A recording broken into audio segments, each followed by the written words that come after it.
do we have here? Hi, I'm Dina Navarroli. And I'm Anne Arreguin. Hey, and can you tell me what brought you to the film festival? Yes, I'm the writer, producer, and actor for a film called A Funny Thing About Grief. And I'm the director of Funny Thing About Grief. My gosh, so is this the first time you've worked together in the film industry? Well, we As director and actor. Director yes. and actor, yeah. We've worked together as actors before, and then also have worked in other production pieces. So, but the fact that this is her first piece that she's fully produced, and so it's the first time we kind of worked in this capacity. Oh my gosh, how exciting. And are you guys traveling from out of state? Yeah, we're based in LA. Oh, that's so cool. Well, welcome to the Valley. Our page is actually a little bit about what's going on in the Valley, so we're glad to have you here. I was actually born and raised in Gilbert. Oh, no way. What high school did you go to? I always like to ask. Mesquite High School. Okay, yes. So I'm a native also here, so I always ask everyone that. Back to the movies. Okay, so other than your movie, was there any other movies that were stand out for you from the film festival? Did you get to go to any of them or check any of them out? There were so many great ones. So many good ones. Definitely The Cold Night. The Cold Night was A great great even twist at the end with leaning into sci-fi, which is also a really big thing with that. But yeah, that was one of my personal favorites. Yeah, that was a good one. And then First We Bombed New Mexico was really good. It was a documentary about the Oppenheimer moment kind of thing, and that was, whoo! Yeah. There's been a lot of intense emotional ones, I'm not going to lie. It's been, but they've all been so good, honestly. They've all been hitting a chord, but in a good way, and sometimes you just need to feel that. And need to have that. And now circling back to your movie, I can't wait to hear more about it. What gave you the inspiration, the ideas for it? Well, it's all you. So it is based on true events that actually unfortunately happened to me. No, fortunately, because it brought us here in the long run. And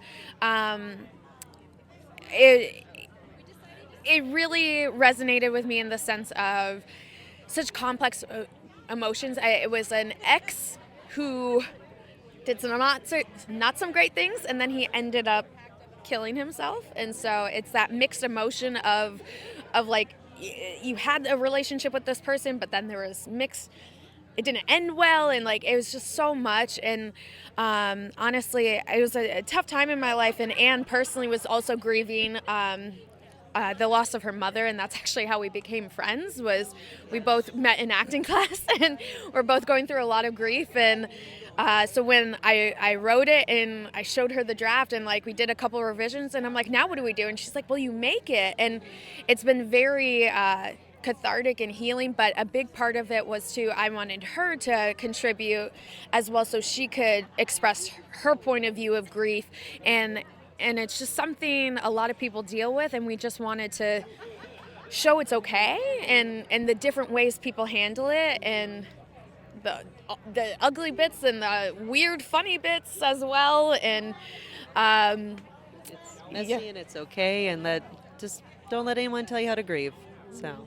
And there is such a beauty in the way that you grieve, and the strength that comes from women too, that we do it in such a different way. So it's so powerful to be at a women's festival like this. Yes. Now, both of you being in the industry, do you have any advice for anyone that's trying to get into it? Or are you still kind of navigating it yourself? I feel like it's we're even though we've been in it for a while, it's we're still navigating. It's we're still learning and doing all that, but it's just you learn the more you do, and the more you kind of get dive into it. So, yeah. So you guys have a great relationship. Do you have any other projects that are coming up together, or you have anything that's kind of separate? So actually before this one, we have made a couple of projects, comedic projects, and then personally, I'm focusing a little bit more on my acting career and not necessarily writing any much, but Anne has a lot of good stuff. So I have a pilot called Social Gems, which it's fully put together, and we're just kind of looking for funding right now. And then we're going to be filming a horror short this month kind of has a mixture of a little touch of misery in it. So, yeah. How can we follow along on your guys' journey? Do you have social medias that we can tag you in? Yes. My social media is at DinaNavarroli.com. Why did I say .com? Wow. That's my Gmail if anyone wants to email me, And And then yeah, same. It's like I'm big on Instagram. It's like my first name and my Anne, and then my last name, like Anne Arreguin. So And I'll make sure that I find the correct spelling and link it below for you guys too, so that you can check out everything that's coming and the big projects that are coming out. Congratulations, you guys, and best of luck inside. I can't wait to see you guys win more